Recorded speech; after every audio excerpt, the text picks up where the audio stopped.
नमस्कार, मैं डॉक्टर उमा शर्मा आपके सामने गर्मा गर्म कॉफ़ी और एक दिलचस्प विषय लेकर आई हूँ। हिंदी के सुप्रसिद्ध गज़ल कवि दुष्यंत कुमार द्वारा लिखित ये जो शहतीर है पलकों पे उठा लो यारो नामक गज़ल की पंक्तियों से आज का विषय शुरू करना चाहती हूँ। कौन कहता है कि आकाश में सुराख नहीं हो सकता, एक पत्थर तो तबीयत से उछालो यारो। ये पंक्तियाँ जीवन के अनेक आयामों में हमें प्रेरणा देती है।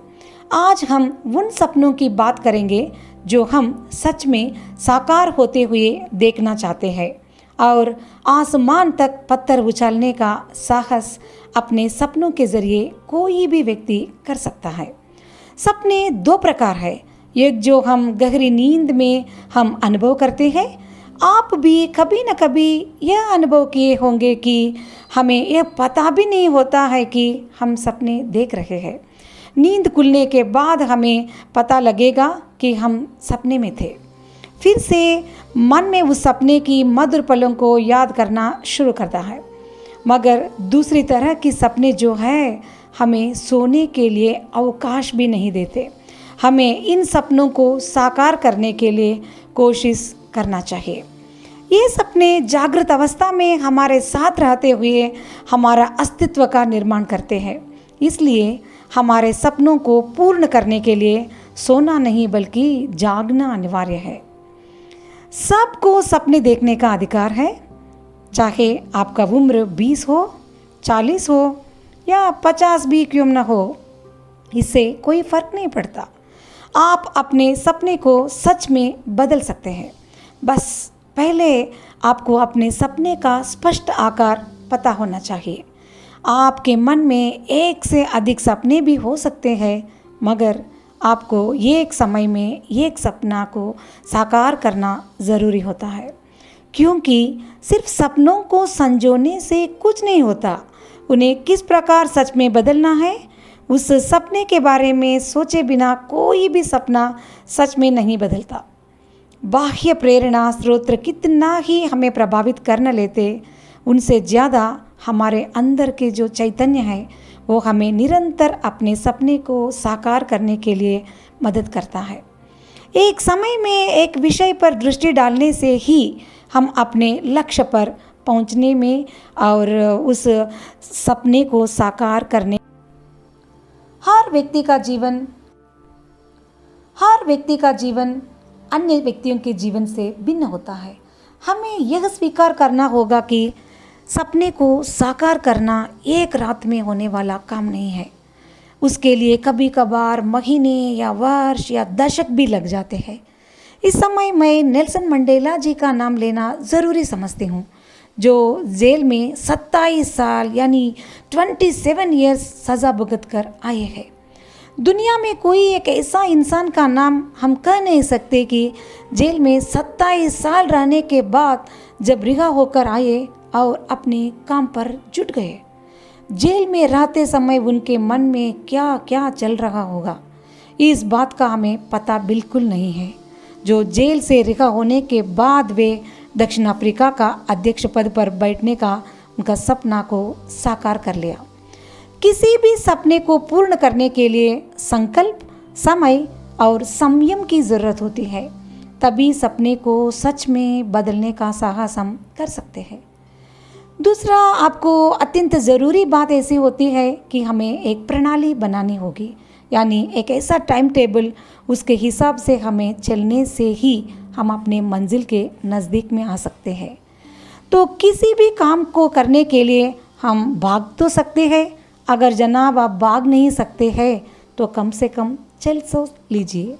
अगर आप चल भी नहीं सकते हैं तो रेंगना शुरू कीजिए, कम से कम स्थान से दूसरे स्थान पर आप होंगे। तीसरी बात है कि आप समझिए कि आपका सपना एक बड़ा पर्वत का आकार लेकर खड़ा है, तो उधर तक जाने के लिए पहले एक एक सीढ़ी पर दृष्टि पसारिए कि देखते देखते आप मंजिल तक आ जाएंगे।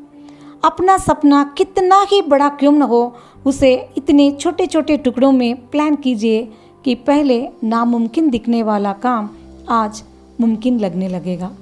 आशा के साथ ऐसे कदम बढ़ाएंगे कि चांद पर जाने का सपना देखते थे, कम से कम सितारों पर तो आकर उतरते हैं ना। इधर मानसिक बल रखना ज़रूरी होता है कि हमेशा सफलता रूपी सिक्के में दो पहलू होते हैं, एक ओर जीत है तो दूसरी ओर हार। हमेशा जीत हो ही नहीं सकती। हार को गले लगाने का मनोबल हमें और भी सफलता के समीप में खड़ा कर देता है।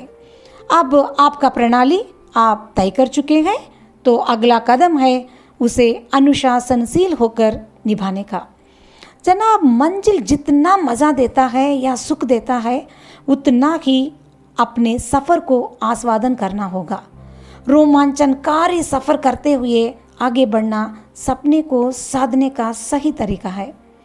पांचवा टिप मैं यह कह सकती हूँ कि हमेशा सकारात्मक रहिए, क्योंकि सपने साकार करने वाले राह में अनेक समस्याएं आपको बेचैन कर देते हैं, मगर दिमाग को सकारात्मकता से भरकर रखना होगा। अपने आसपास ऐसे लोगों से घिरे रहिए कि सदैव आपको सकारात्मकता का वाइब्रेशंस आपको मिलता रहे। आपकी चेतनता या ऊर्जा को कम करने वाले लोगों से आप कितना दूर रहे, उतना आपके लिए भला होगा। संतोष और आशा को अपना चॉइस बनाते हुए आगे बढ़ेंगे, क्योंकि प्रख्यात अंग्रेजी लेखक C.S. लेविस के कथन के अनुसार आप कभी भी महसूस ना कीजिएगा कि इतने बूढ़े हो गए हैं कि अपने सपनों के बारे में सोच न सके। अपने कंफर्ट जोन से बाहर आइए कि ऐसा उड़ान भरिए कि लोग देखते रह जाए। प्रख्यात अमेरिकी कवयित्री डॉक्टर माया एंजेलो की बातों में कहे तो ऐसा होगा, जिंदगी बस काटने का नाम नहीं, उसे ऐसे हुंदा जीना है जिसमें अपने सपने हो, दूसरों के प्रति हमदर्दी हो और सदैव होंठों पर हंसी हो और अपना एक खास स्टाइल हो। बस जीवन काटने का नाम नहीं है, बल्कि एक पल को जीने का नाम होता है जिंदगी। तो उठिए, यह मत सोचिए कि कल से मैं अपने सपनों के बारे में काम शुरू करूँगा, वह कल कभी नहीं आएगा। यह मत कहिए कि आने वाले सप्ताह से मैं अपने सपने से संबंधित काम शुरू करूँगा, क्योंकि यह पिछले हफ्ते भी हम कर चुके हैं। तो कुछ करना है तो आज और अब सोचिए कि किस सपने को मुझे साकार करना है, और आपके सपने से अनेक लोगों को नया जीवन भी आपको देना होगा। तो आप क्या कहेंगे?